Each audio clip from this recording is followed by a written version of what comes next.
Good morning, good afternoon, everyone. Welcome to the our School of Arts webinar. I am pleased to inform that I am joined today by the School of Arts, University of Gloucestershire colleagues.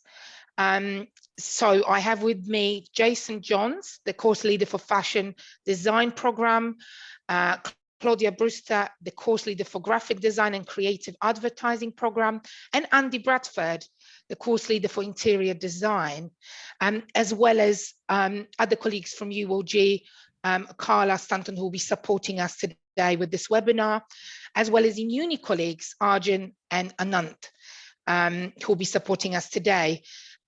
Welcome, everyone. Thank you for joining. I can see we have more participants joining as we speak. Just a few housekeeping rules before we begin. So if you can please post your questions in the Q&A box rather than in the chat box, and we will answer them after this session. Just please note that this session will be recorded. So you will receive, anyone who registered will receive the recording as well as the PPT post the session. We're happy to answer any questions once the session ends at the end of the PPT. So I guess for now, just sit back and enjoy the session. And over to you, Jason. Right, hello. Let me share my screen so I can bring up the presentation. Right. Oops. So, fashion design at University of Gloucestershire. So I will be going through why study with us. And first off, I'll mention the team that we have here. We have Margaret McDonough, who is a senior lecturer here. She has an experience of working in demanding and fast-paced industry as a designer and a design manager. So she has very much worked within the commercial aspects of fashion design, and she's also very much into the sustainable and ethical design. We have a technician who's a very valuable person for all of us as designs, and she also studied here. So she's been very useful to our level 6 students in their final collections because she studied here. She knows exactly the experience that they will be going through that she has gone through herself. And she has also worked for Superdry, and she's also worked for a head of production at Green and Heath. So she has specialized in luxury accessories. So she's very technical and knowledgeable. Myself, well, I'm the course leader for fashion. I studied my master's at Royal College of Arts, which is #1 in the world. I've worked predominantly in the high end of the market. So I've covered 30+ catwalk shows, which include New York and London fashion weeks. I've had clients such as Giles Dick and Jasper Conran. I have also worked for some commercial markets, such as All Saints, Whistles and Jigsaws. And I also worked for a tailor called Oswald Boating, who also showed during catwalk shows in Paris, New York and London. And I've also got him Menswear of the Year. So between us all, we have some commercial and some high-end experience to be able to share with you all. Now, what we teach is research, design, pattern cutting, garment construction, branding, and promoting yourself within the 3 years of your study with us.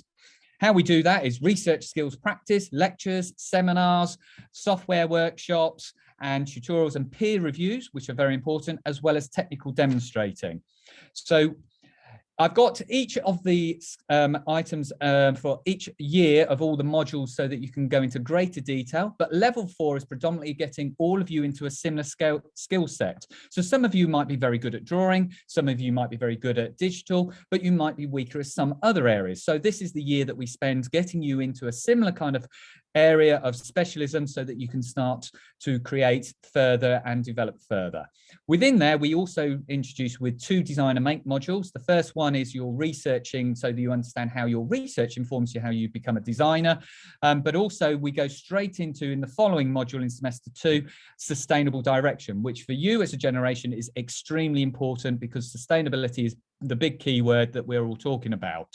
So we move into that area quite quickly and swiftly. Now you're into second year.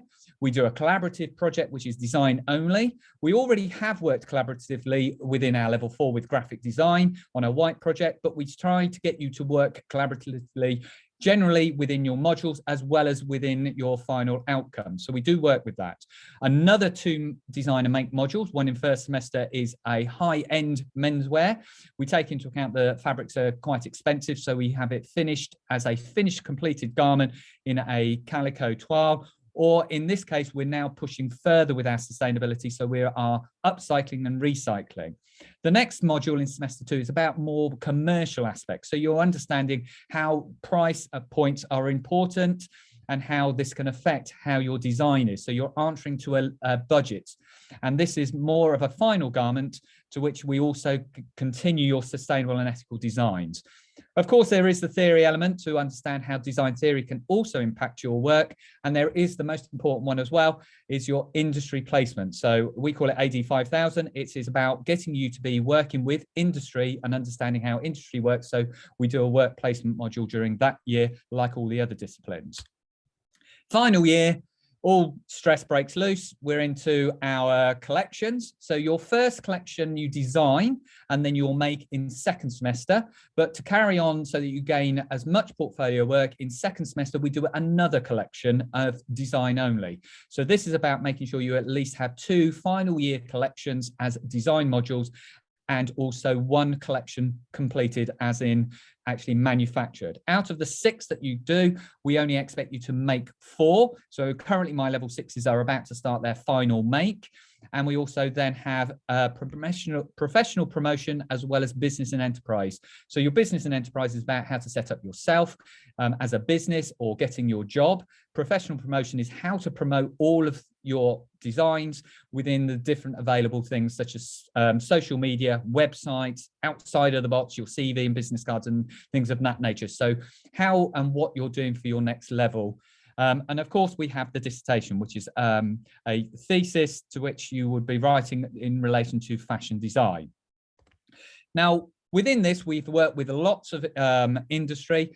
One of them is a local based one, and we've had live briefs, guest speakers with Superdry. Claudia has been in touch with them from graphic design, so we're working on further development.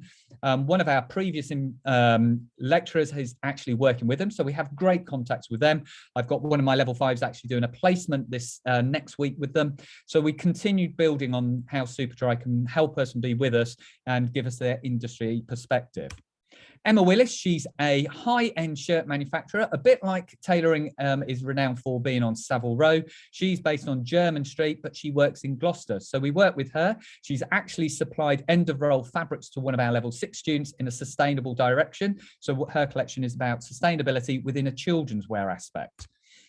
Then this was one that through all of my students, James Gilbert, he's worked for the likes of Karl Lagerfeld and has worked out in the Far East, and he's set up his own company, and he gave a great talk to all of our students about how the industry works, and he went through all the processes, which are very similar processes to that you learn here through research, design developments, but the final product is not made. It is a 3D computerized garment.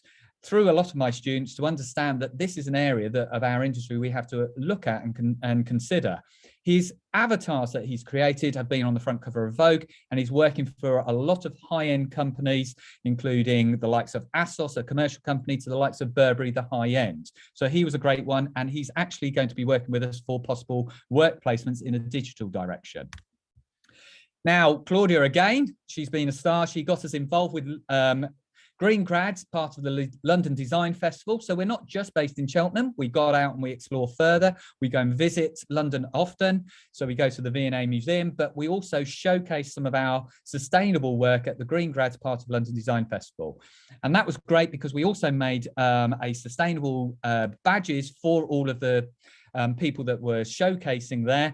And we also showcased one of our students who actually had been making her own fabric in a bathtub, and it was like a leather substitute. And we also, Margaret had done a film, and it was really quite cheeky. We were supposed to only show about 2 to 3 minutes worth. She managed to, I think, show about 12 minutes of this film. So we showcased a lot at this venue, and we hope to continue in that direction, not just in Cheltenham, but everywhere. Also, one of our graduates has progressed to become a print designer for a TV interior designer called Lawrence Llewellyn Bowen, and we created a shirt for each of his shows that he was on TV for, and that was dealt with with our senior lecturer Margaret, who coordinated our level 5 students to create these shirts for that show.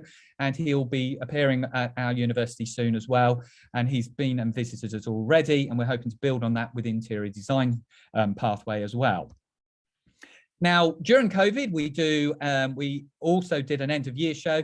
So, but after COVID, we still do an end of year show to which we have a static show to which we show off our students, our final year degree students' work. But at the time, we also got industry to come to us as well as graduates, and they had to give a actual presentation to which a couple of them actually got placements with some of that industry. We've also, now that we're back to some normality, we will be doing an upcoming fashion show. And this is the image that you can see on the right-hand side is the place that we're going to be, where we'll be hosting our catwalk collection for level 6, but we'll also be showing off our level 4 and level 5's sustainable work, because this is an important direction. So we will be having VIPs both from our university and also industry coming to this event. We're looking at probably about 180 people, and we're collaboratively working with event management students, TV and production students, as well as photography students. So it's at least 4 cohorts are all working together to make this happen and work and be a successful outcome. So how do you get on the course? Well, main thing about it is we love to see your work. So show your development work. I'm not expecting to see just fashion specialist work, but art and creative things. So we love seeing your sketches, especially things if you're working in sketchbook work, and showing a range of skills. And we love to hear from you. We love your enthusiasm. That's the big selling point from all of you. So please don't worry. It's about also you asking us questions as well as us talking and asking you questions. So please don't worry. That's part of what we do.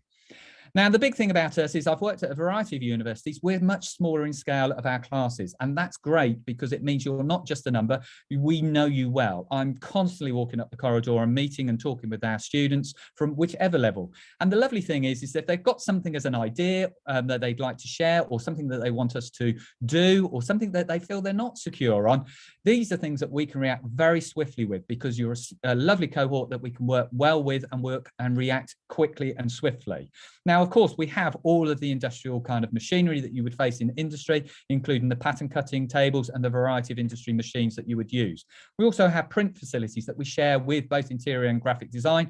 And we also have a CAD suite. So all the important computer software that Adobe need that you would use in industry, we teach you on those from level 4 onwards. So we build on those kind of industry elements that you require. Now, moving forward, we're working with industry to kind of develop and move forward our degree. And we're lucky in this institution that we can make changes much more swiftly than other institutions I've worked in. So we're working with them advising us more on what they expect from graduates. So we work together well in that respect so that we make you industry ready. Now, some of my students have already graduated, and moving on to postgraduate as well. So last year, I have a third of my students already on postgraduate. They're studying their masters either this year or the following year. So that's a summary of what we get up to. And if you've got any questions, you've already been advised we will have that at the end of this, all of the presentations. But please feel free to ask any questions. And if afterwards you want to contact me further with further questions, that's not a problem. Okay. Thank you very much, Jason, for this detailed presentation. And I think it is great to see so many well-known names in terms of obviously the UOG alumni as well from this program. We will take any questions later, but I guess now over to you, Claudia, to talk to us about the fantastic program of graphic design and creative advertising. Thank you. Okay, hello everyone, I'm Claudia. Can you all see my screen okay? Okay. So our course, we're led by design professionals. So all of us work in industry. So that means that what we're teaching you is like the current knowledge, the current skills that you're going to need to be a designer.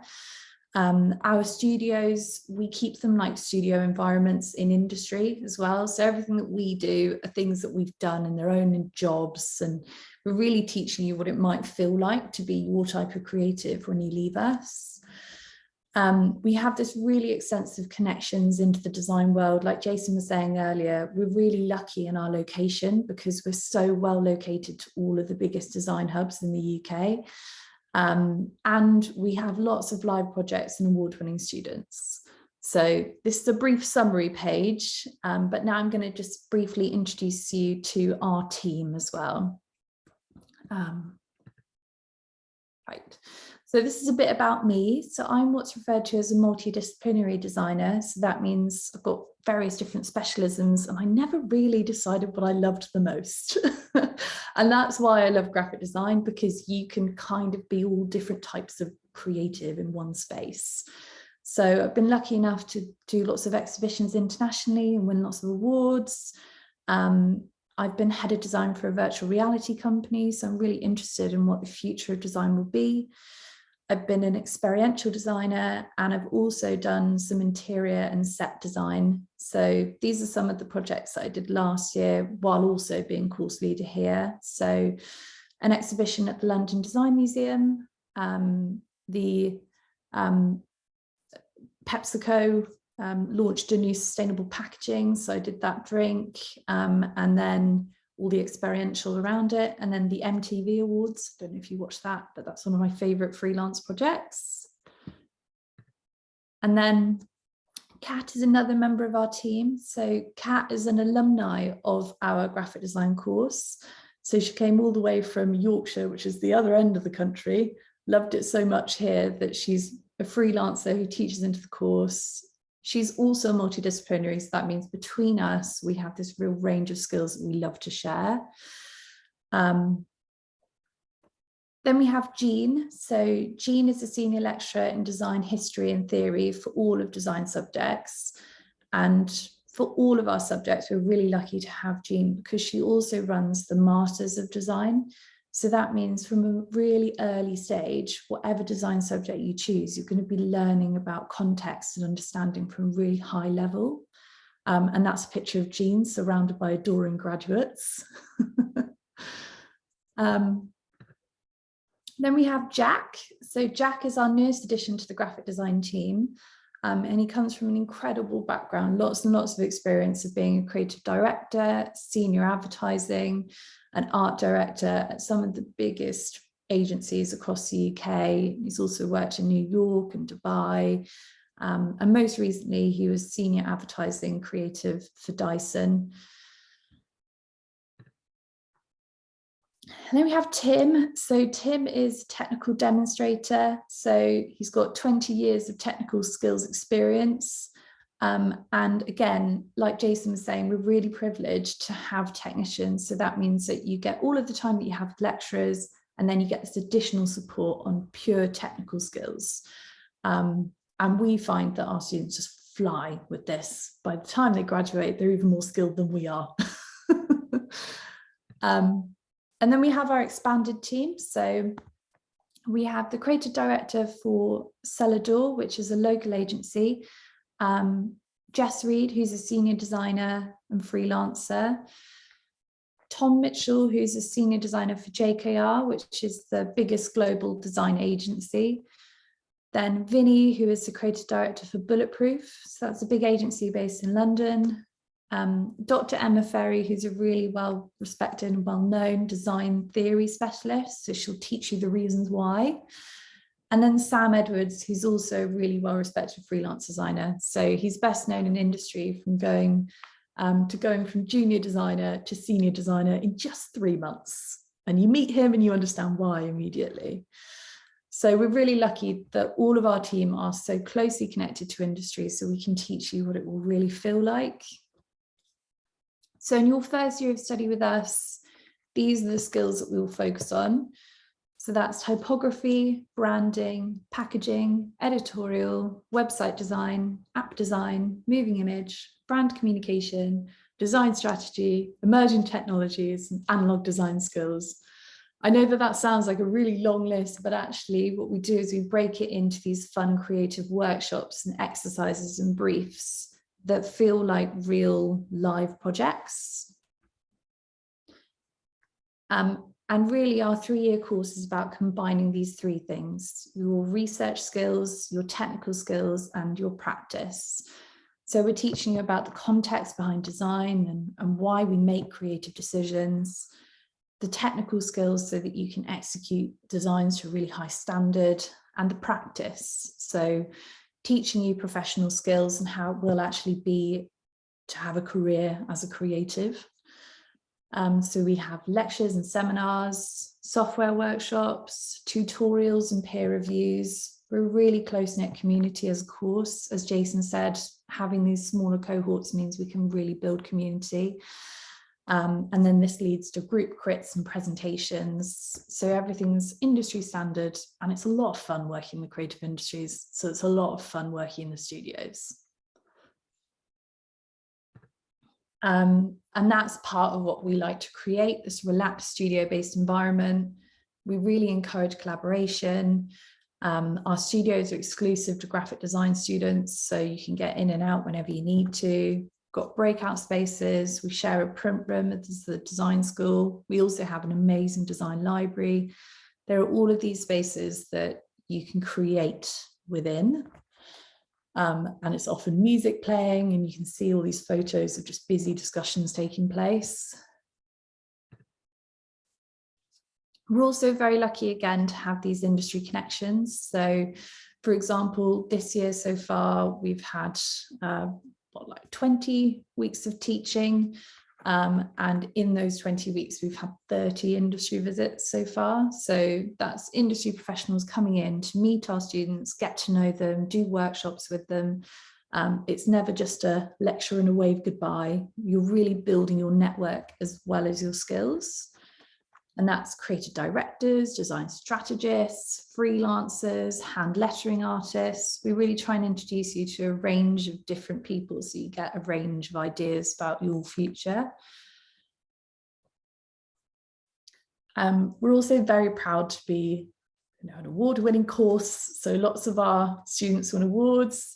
And these are some smiling faces here. So last academic year, it was a year group of 35, and we had 29 award winners last academic year. So that was a new record for the course, and we're extremely proud of our students. And we think it's because we encourage everyone to submit for awards and just have confidence and use them as networking tools. So far this year, we have 12 award winners, but actually I have to update that because yesterday we had 5 students win the Design Excellence Awards. So we're very, very buzzing today. And this was a brief with the And Partnership, which is a big agency in London, and British Gas, which is a big provider in the UK. And last year, a similar project we did with the And Partnership and Toyota. So you might have seen adverts for their new autonomous vehicle ranges. Those were all designed by our second year students. So it's really very exciting.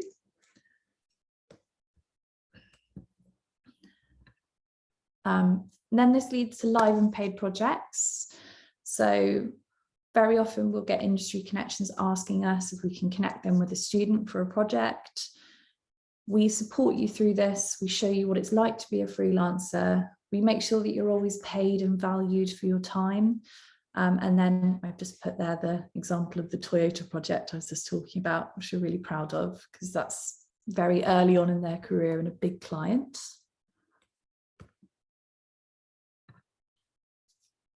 Then again, these industry links give us lots of opportunity to show you more opportunities and more environments that you might want to work in the future. So we do agency visits across the UK. We often do an international agency visit as well. So we've got really good connections in Berlin that we try and use and introduce you to. We also have industry-led competitions. So big agencies, big global networks will set competitions specifically for our students. With the goal of hiring our students. And we think that's quite a reflection on how in demand our graduates are. And then we have networking events. So actually on Friday, we've got 40 industry, big wigs in industry, I suppose, coming to interview our students for placements. It's very exciting. So where do our students go? So last year, our graduates, now 97% of them are employed in the creative industries. There are some students that then just stayed on to do their masters or specialise in different areas, and we really support that. We're very lucky to have a breadth of disciplines for our students. We had, in a year group of 35, 52 placements in creative industries. So that means that everyone did at least one placement. And actually 60% of our graduates last year were employed before graduation. So that is really remarkable figures. And what I want you to try and realize from that is that it's a great time to be a graphic designer. The opportunities are only growing. And then I've just put some lovely faces of graduates from last year and the different places that they've gone. So some of them work in publishing, some of them are what you'd call a strategist. Quite a few of them are junior designers, but those are some big agencies and some slightly smaller agencies. Holly is an award-winning freelance illustrator, so she's now working for Adobe. And then Max is already a midweight designer, only a year after leaving us. So what do we look for? We normally suggest 5 to 6 projects in your portfolio, and that's probably what you want to focus on. Those are going to be your favorite projects. We also love to see sketches and development work, like Jason said. It's really important. So I've just put some examples on the screen. Sketches don't have to be beautiful, they just need to visually communicate. We then think about the narrative of your projects. So remember that if you're emailing your portfolio through, you might not get the opportunity to talk it through. So how are you going to verbally, explain everything? And try and make it clear and easy to follow. So when I receive your portfolio, I want to just understand the flow of things and make it as individual as you. So we don't have big cohorts, and that's because we really focus on the community and the people that join our community. So we really want to get to know you. So that's everything from me. And this is our Instagram. So you can follow us on Instagram. And that's just a top tip from me. If you want to look at different courses, Instagram's a good place to go for the up-to-date knowledge. Okay, I'm going to stop sharing now. Thank you so much, Claudia. And it is great to see so many awards, as well as many initiatives that are done by the school. I guess we're now over to Andy to present on the last program, which is interior design for today.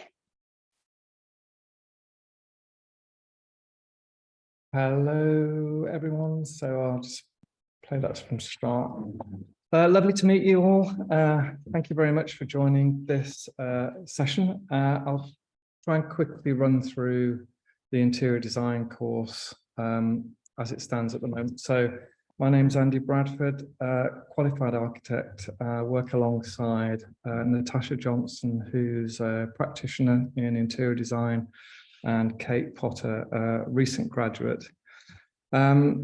Thing to say up front really is this interior design course has been awarded 93% satisfaction, student satisfaction in the NSS score, which is we're really proud of. It's taken us 5 or 6 years of hard work to get here, but we're very proud of that achievement. And the following slides really sort of detail how we've achieved this, where we are now. So just to put you in the picture of the design school here at the University of Gloucestershire, we work alongside fashion design, creative advertising and graphic design, sharing specialist staff has previously been mentioned. Other routes to the interior design program include the fairly new integrated foundation route. So you could opt for a 4-year route. And then we'll be starting an MA in interior design in January 2024. So by that time, we'll have the whole suite of foundation, undergraduate and postgraduate courses. Very similar to the other 2 courses that you've heard from today, the interior design course is a practice-based course. It's not particularly heavy on theory. We're equipping you with skills for employability primarily. It's a very small course, 50 students in total across 3 years, and that really does point to one of the areas of success for us really, is that one-to-one specialist teaching that we can afford to give you, unlike a lot of other bigger courses where you would struggle to get one-to-one tuition. This is where we're incredibly successful. I would say up front, there's lots of preconceptions about interior design. It's a very much broader discipline than a lot of people sort of perceive it to be. It's not simply about adding products to a space. There's a lot more to it than that, and hopefully we'll discover why that is. So we'd like to challenge your perceptions of what interior design is and what it might become in the future. Like the other two courses, you've heard from our commitment to sustainability and the circular economy underpins nearly all of our modules. Climate change, obviously, very high on the agenda for all of us in teaching and learning. But also central thematics really concern people and narratives, how interior designers are able to influence the layout of homes, particularly thinking of post-pandemic. The situation that we're in now is not quite the same. We don't use our homes in quite the same way as we did pre-pandemic. And it's how can interior designers influence well-being, especially, not only residentially, but in terms of our healthcare, retail and commercial settings, our office workplaces. And when you think about interior design, it's almost like every host building has an interior, and that interior needs to be designed sensitively and with skill. So here are some of the principal course aims: learning how to design interior spaces, learning how to visualize interior spaces and atmospheres, learning how to collaborate creatively with others in a design studio environment. So the course is quite informally taught. Learning from each other is one of our strengths. So you're working collaboratively, peer learning, learning how to specify materials that contribute to healthy interiors, and we call that biophilia. We all feel better when we have that contact with nature, so inside-outside connections. And also investigating the roles and responsibilities of the designer to a wider community, i.e. the planet. Employability is high on our agenda, sorry, excuse me. We're sharing ideas in the collaborative studio ethos. We have specialist modules in surface pattern, styling, decoration, and textiles. And here we collaborate quite closely with Jason and the fashion team.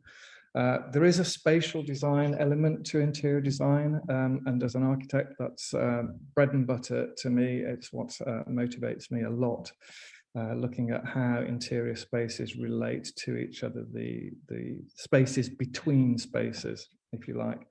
Materiality, form, colour and atmosphere are principal teaching in level 4, certainly, and we place quite a high value on hand drawing initially to develop fluency. I'm a great believer, if you can draw fluently, you can think fluently, you can communicate with confidence. So our modular structure, there are 18 modules in total. You'll be able to have a look at this on the recording in a bit more detail. Principally, level 4 runs across the top, level 5 across the middle, and level 6 across the bottom. So level 4, you could see this as principally foundational. We do share modules with fashion. I think that's a really good student experience to work alongside fashion students and be taught by other specialist staff. Jason, for example, and Margaret in drawing for design. So if you're not very confident in hand drawing, we'll teach you how to do that. There is some theory, a couple of essays to do in there, looking at cultural context, the context within which you're working, and foundational core skills in digital media. So the Adobe Creative Suite, SketchUp, Vectorworks, CAD in level 4. And once you take out the shared modules, we're left with 2 major design projects. So the first design project that we would do is introducing client narratives, contextual narratives, and conceptual narratives. We've got a lovely campus, very mature landscape, lovely boathouse, lovely lake. And so we use the Victorian boathouse on site as an example of a sort of very small domestic scale space to introduce a makeover project. So that's a great ice-breaking project, and we'll start that actually during induction week in September. And that one will run all the way through till Christmas. So during that module, you'll be introduced to analog drawing, digital drawing, SketchUp, 3D modeling, physical model making. That's a very high priority for us. The ability to visualize three-dimensional space through modeling. The second semester major project concerns the design of a family house from scratch. So again, looking at family narratives, building up the complexity, scaffolding up the complexity of the design problem to be solved. Level 5, we start to introduce other sectors. So when you think about interior design and all those sectors that need designing, so retail, hospitality, healthcare, care homes, residential, we try and introduce as many sectors as we can in level 5. So probably shorter projects, 4 or 5 week projects, with live clients wherever possible with real budgets. So real clients with real issues and real budgets. That's a great introduction to the industry. We also look at, like the other 2 courses you've heard from, professional practice, branding, CVs, letterheads, logo design, website design, self-branding. Okay, so in level 5, we've also introduced a new module this year for us with Natasha, who's a specialist in surface design. So we're looking at print, textiles, pattern making in terms of surfaces only. Then later in level 5, we have a specialist module that prepares you for level 6. So in level 6, we're asking you to prepare and write a 7,000 word design led dissertation. Now, the idea behind that recent change to the course is that we're strengthening the second semester, in which you make a creative response to that dissertation. So, for example, dissertations relating to colour theory in education, you might be fascinated by that area of study. And in the second semester, then, you'll be probably looking at a live project which helps you implement your design research that you carried out for your dissertation. So those 2 modules work together very well in level 6. We need also to look at heritage settings. So in this level 6 module, we're able to do that and introduce rendering with SketchUp and Podium, V-Ray, Lumion, all the industry standard softwares that you would be using in practice. Alongside that, in level 6, we have specialist modules in setting up in business, if that is what you would like to do. We'd also look at career pathways, postgraduate work, if that's what you're interested in, setting up as a self-employed interior designer or working as a junior designer, which is the most common route. And then later on, we look at 2 modules really working in tandem, looking at the development of your own brand and really launching your brand into the employment marketplace. That's a very important facet of the course. By the time you leave level 6, you leave the course in level 6, you've got a really strong brand to launch into the marketplace. So just to run through level 4 very quickly, is foundational. We're looking at strategies, design strategies, problem solving strategies, narratives, ergonomics, anthropometrics, color theory, study trips, both locally and internationally. We've got a fantastic resource in terms of Gloucester, local area, the Cotswolds, arts and crafts tradition, Bristol, Bath, and Oxford. So they're sort of on our doorstep really, and we make very good use of those facilities for drawing and study trips.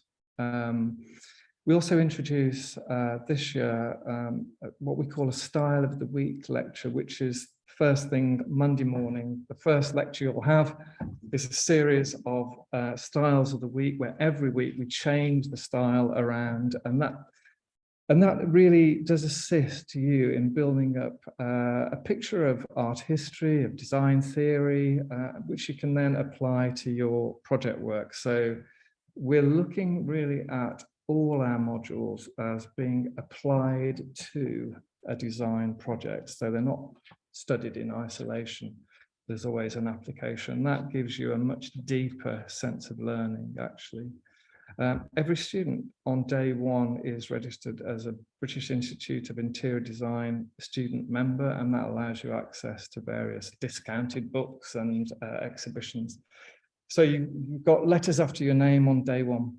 In second year, as I just mentioned, we look at retail, hospitality, healthcare settings. We start to introduce higher end CAD and other software visualization techniques, starting to think about your portfolio preparation at level 5, and then as the other 2 courses, a work placement opportunity in the second semester of level 5.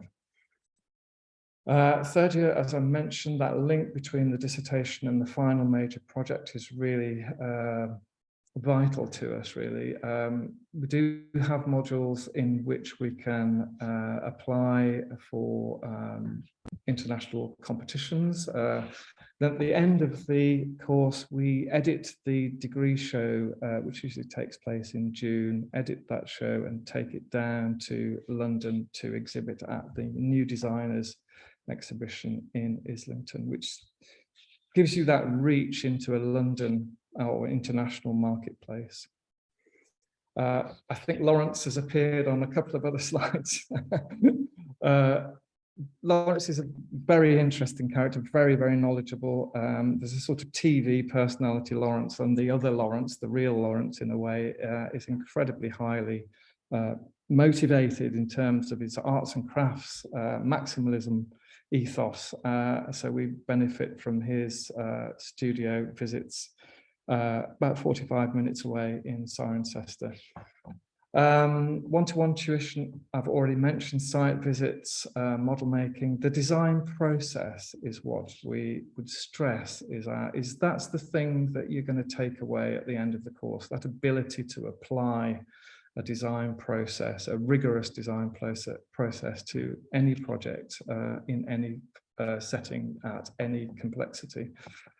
So as I mentioned, staff who teach alongside me here, Natasha Johnson, specialist in surface design, Kate, who is a recent graduate from this course actually, specialist in sensory design, especially in care home settings, growing market, aging population, great employability opportunities there. Joe, interactive exhibition designer from Bristol, Jason and Margaret from fashion, Susie, our print technician, Grant, who is our academic subject leader, incredibly knowledgeable art historian. Employability, some ideas about employability, because the sector, the industry is obviously moving at pace. You might like to consider some of these options for employability in interior design, residential design, retail, civic buildings, hospitals, schools, railways, airports, yachts. We have lots of visiting lecturers that come and talk to us during each semester, talk about their own work, and the range of involvement is quite extraordinary, really. Film and TV set design, production, fashion shows, event launches, FF&E specialists. This is a sort of developing sector within the industry. The specialist furniture fitting and equipment schedulers, that is now becoming more mainstream actually in the industry. Some of our recent graduate destinations, over the past 3 or 4 years, you can see that we've got a very good track record of our graduates being employed locally and nationally, actually, which is really pleasing to hear. And I think that overall, the interior design course is growing in popularity, and we want to really facilitate that growth. Recent course awards, most inspiring lecturer. I don't know why I was awarded that because all I ever do is talk about things that I'm passionate about, and if that constitutes a lecture, well, so be it. That's great. Employability awards, our students are doing really well in that area as well. So I've just been asked to skip over the application slide here, because I think if you could refer to the team for further detailed instructions on how to apply to the course. We're always available to take email queries. If you have any questions about making an application, please do contact me on this email address. So we look forward to meeting you shortly, face to face, I hope. Thank you very much. Look forward to your questions. Thank you so much, Andy, for a very detailed presentation and going through all the modules and the content. I think that was really insightful. I feel like I've learned a lot myself. I think the one thing that would be injustice not to mention is the beautiful site that the design school obviously is based on, which is the Park campus in Cheltenham. I mean, I visited myself, and the outdoor space, the view of the campus, I think gives the students a lot of ability to sort of meet up with their school peers and spend time outdoors during the summer as well. So I just wanted to sort of add that as well. And I don't know if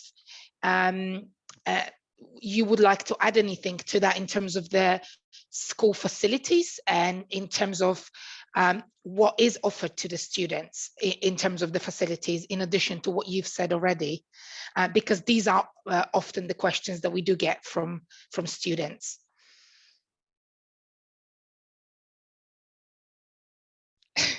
Yeah, sorry, sorry, I'm on mute. Yeah, as I mentioned on that very first module in level 4, we make great use of the site. I mean, we've got a great archive collection down at Hardwick, which we draw on for our contextual analysis. So students really enjoy looking at the history of Park Campus, and it is a fascinating history. Actually dating back to sort of 1850s, when it was designed as almost like a safari park by a very rich sort of Victorian entrepreneur. Didn't quite make it, ran out of money, but those are the kind of things we like to draw on. It's a contextual narrative, and it's important for interior design not to see interiors as an isolated activity. There's always a narrative, there's always a context, there's always a history that you can draw on. In terms of the other facilities, we make quite good use of the shared project space, which is a bookable exhibition space, so we can hold informal exhibitions of our student work from time to time. And the print facilities, we've got our own workshop as well in Dunholm Villa, which is small but quite well equipped, and students love making models in those workshops. Great. It's difficult to get them out. That's probably it from me in terms of the library is fantastic. The site feels quite rural in a way, although it's only sort of 20 minutes or so from town centre. I think a lot of students do come to this university because of the campuses, actually. Francis Close Hall is a fantastic arts and crafts sort of Hogwarts campus. Park has got a very different feel. It's a bit more rural, I think, a bit quieter perhaps. Thank you so much, Andy. I can definitely agree that the pictures don't do it justice. It is absolutely beautiful and stunning. Jason? Also, on top of it, we have media, the creative industries here as well. So for us, we're going to utilise naturally the film-based elements. I've actually got one of our level 6 course reps, and she's working with TV production, and they're doing a sustainable little kind of TV program where they have people that have no prior knowledge of how to sew or anything, and she's one of the judges and helpers. and one of my other students is also. Another thing is also with the campus, there is another campus where photography reside. So we naturally work with photography for photo shoots. And so they're collaborating with us on other elements, and there are other facilities that we can access. And this is all within Cheltenham. This isn't a case of they're another city or anything. They're actually 3 campuses to which our students have visited and worked with, and do, especially collaborative, because let's face it, in industry, you are going to work with other disciplines. So you might be working with a photographer, you might be working with a product designer, you might be working with a graphics designer on posters and things, you know, and promotion and all of these kind of elements, and that's quite normal. And so we encourage it. Collaboration is the best way to work, really, at times. So we do that as well. Couldn't agree more. Thank you, Jason. I guess we have a few questions, so maybe let's move over to them. We have a question for graphic design. What are the major career options for graphic designers? Oh, this is a lovely question. I think it's my favorite one because there are sort of very few limits on being a graphic designer. When you leave with a graphic design degree, you can really do lots and lots of different things. So I always put in my career explanation that I've also been a set designer. I'm traditionally a graphic designer, but if I can visualize a space, then hey, I can design sets.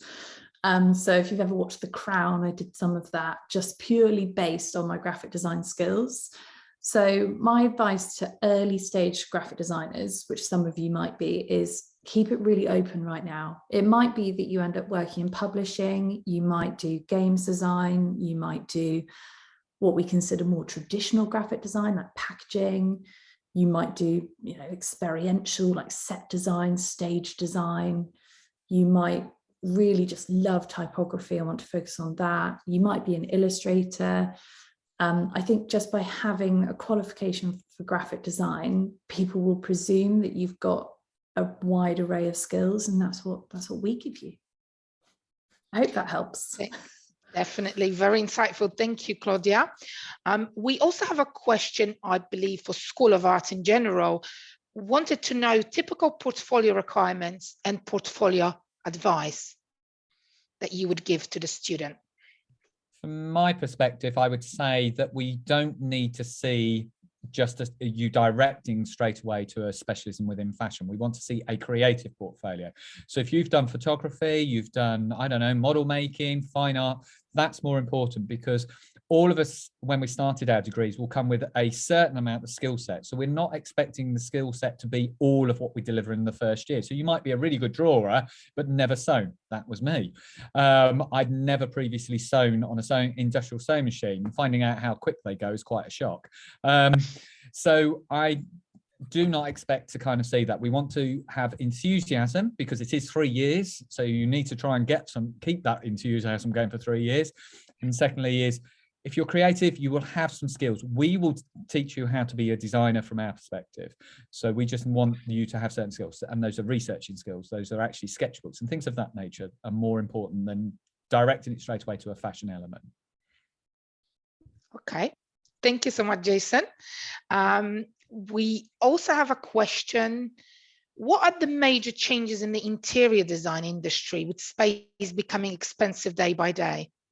Yeah, very good question, actually. I think it's the impact of the pandemic. When you look at how different sectors, they used to be very isolated and act sort of independently, but I think you'll find now, in order to survive economically, sectors are blurring the boundaries from one to another. And that's very interesting from an interior design point of view, because you've almost got multiple settings within one sector. So the workplace, for example, is no longer simply a place where you go to work.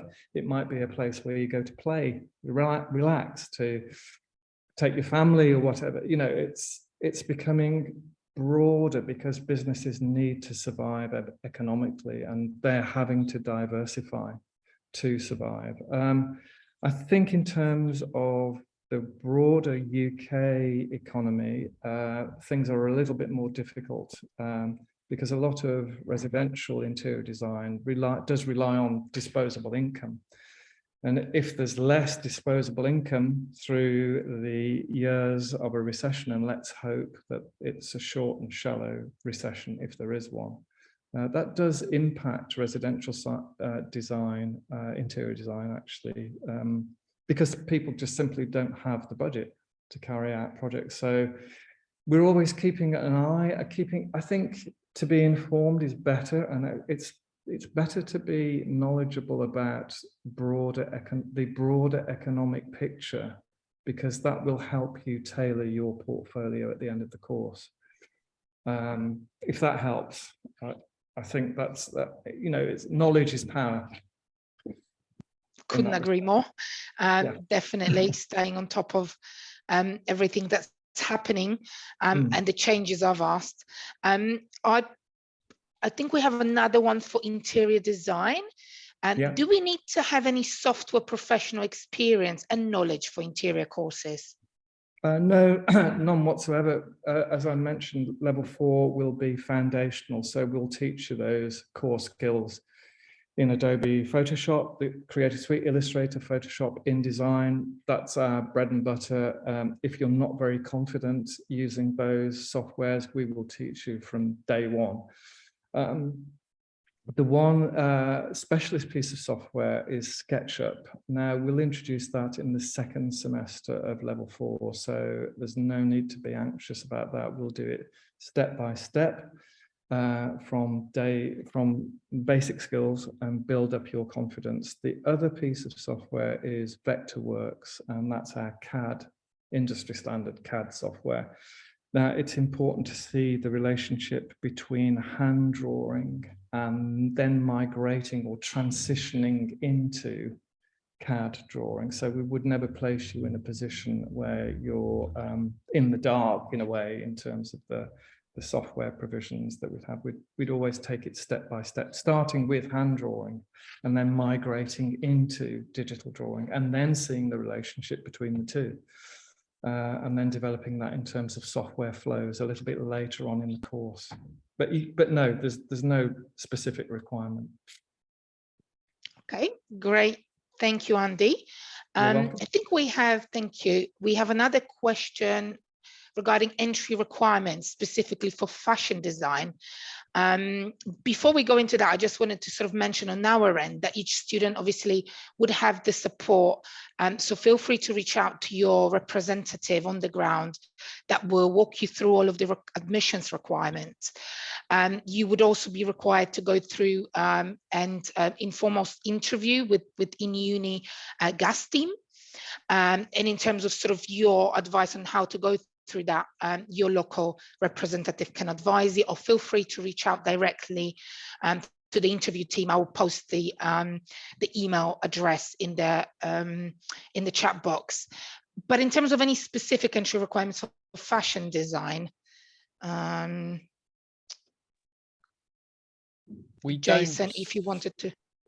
We want to, normally the process that we do here, which is subject to under discussion kind of thing, is we normally want to meet you. That's the big thing. We want to meet you, and then we want to see the creative element that you've done. So naturally you're going to enter into a degree to which there is going to be some requirements from you, and that is a creative portfolio for us to review and for you to talk through.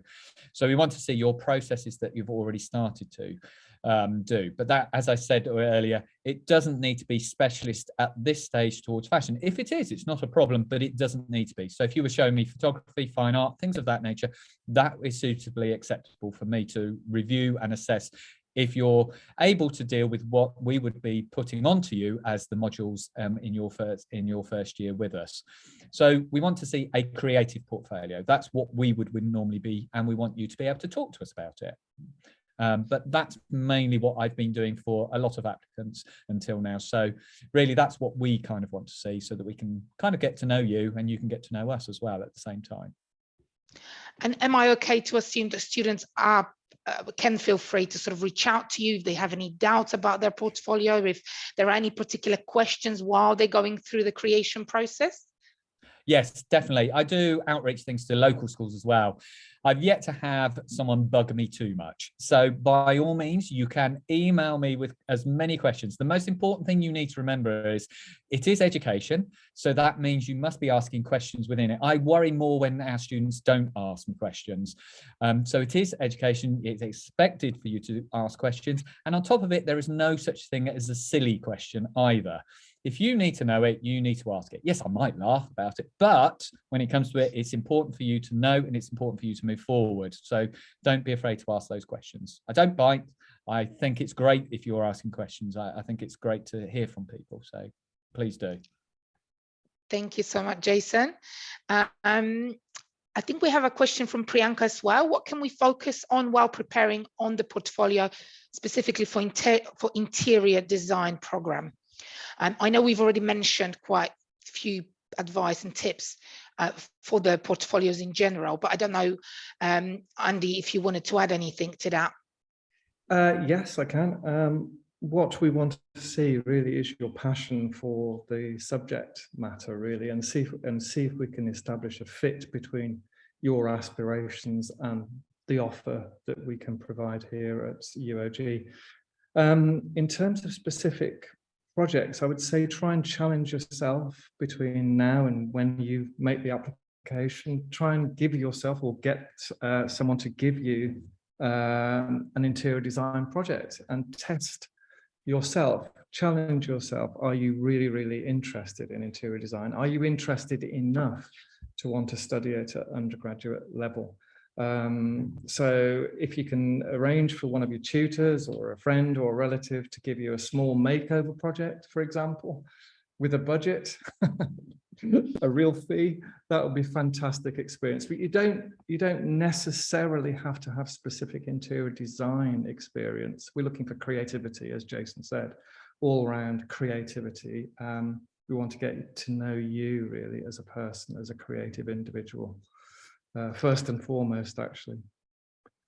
Thank you, Andy. And I think in addition to that question, we also have a couple individuals asking if a student wants to go to arts program but has a different background, i.e. business, do they have a chance to go through and be accepted? Well, from interior design point of view, absolutely. Quite a lot of our students are mature students from industry, different industries. Interior design, estate agency was one that sticks in my mind. We had a mature student who had 20 years worth of experience as an estate agent. So coming into education for 3 years and now setting up in business and amalgamating those two disciplines actually in a really successful way. So that was a very good example of someone coming to education later and making, and I think mature students, sorry to use that word, but mature students bring with them that real life experience, which actually I think is motivational for other students, perhaps younger students straight from school or different backgrounds. So yes, we're always welcome to hear from more experienced or life experienced students, shall we say, in different areas of business, because I think that really does contribute to the overall feeling within the studio and within the design studio and learning from each other, actually. Certainly. Couldn't have said it better myself. Thank you, Andy. You're welcome. We also have a question from Cine regarding faculty interviews. So would the student, if the student is asked sort of for a further conversation, would they need to prepare for the program-based questions or the questions that are based on the portfolio submitted? So my advice is, if you do have an interview with a member of our team, think of it like a creative conversation. So actually, if you're doing an interview for any of our design courses, when you get to know me, Jason and Andy, we're just creatives that are really interested and inspired by other creatives. So you can guarantee we'll be interested in what you're going to show us. So hopefully that relieves a bit of nerves there. So really, when we do interviews, we like it to be you talking through your work, talking through your passions, and then we'll kind of get involved in the conversation so it feels natural. But then on graphic design, we do have 3 questions that we always ask for specific reasons. So the first one is, why are you passionate about what you do? So we give you the opportunity to talk about your passion if it hasn't already come out, or even if it has, strengthen it. Because we really want to know what we can give you if you join us. Then the second one is, why would you want to study with us? And that's just to see whether you've, thought about it. And if not, then give you a bit more information about us and just get the conversation started, make sure it's right for you. And then the third question is, what are your aspirations? And we leave that really open to you. So it might be something that you want to get from the course, or it might be like, I want to work in game design in the future. And those 3 questions just add to the whole interview experience for us as well, to get to know you. I hope that helps. Definitely. Thank you, Claudia. And it's great to know it's sort of more of an informal conversation, and the students can feel sort of, free and open to also ask questions, and then, if they have any doubts, that's also an opportunity for them to voice that. So that's great. I think we just I'm just conscious of time, as we have been running over an hour, but I guess I can take a last question. Anuja has asked, can student resubmit second portfolio if the first one is not approved? In all honesty, I haven't had one, to be honest. A majority of the time, I've only had the one and the interview, and then we've worked from there. So I've yet to have a second one. So I honestly don't know. I've not had a second submission in that respect. I have previously at another institution asked for further work to be submitted on a student that I was considering whether or not they would be more suitable to a foundation before coming on to the degree. And this is a thing from my perspective, is why we ever offer a foundation if a student is not come from a creative background. I did do a foundation and I was going to be a barrister, so a slight career change. And I found it really beneficial, because the one thing that I always consider is whatever student I'm taking on, I'm going to give them a certain amount of workload through the modules, and I have to understand and believe whether or not that student, it will actually be able to cope with that. And for me, I believe that I probably wasn't in the best creative place at that time. So I did a foundation so that I could establish my sketchbooks, my researching elements. So I found a foundation for me was really beneficial. And I was living in London at the time. But so that was what I did, because I thought it would benefit me and get me in a better preparation, so that my full degree is what I would be passionate about. And I knew that I could do it and do it well. And that's the only reason. So I do have to make sure that whichever student comes to us, that they going to be able to cope with what we're about to put upon them. And so don't ever think a foundation is a bad thing. A foundation is a brilliant thing. I think it's probably one of my favorite things I did out of my whole education. I think it was foundation. It was great. I loved it. That's experimenting and having new things to do that I never had come across. I love it. If I could do it again, I probably would. Thank you so much, Jason. Thank you all for such insightful presentations. I feel myself like I have learned a lot about the School of Arts today. And just to reiterate to everybody, this recording will be shared, as well as the PPTs on everything we've covered today. So thank you all for your contributions and for your time. And thank you all for joining. Have a great afternoon. Thanks, everyone. Thank you. Thank you. Thanks. Bye. Bye. Bye.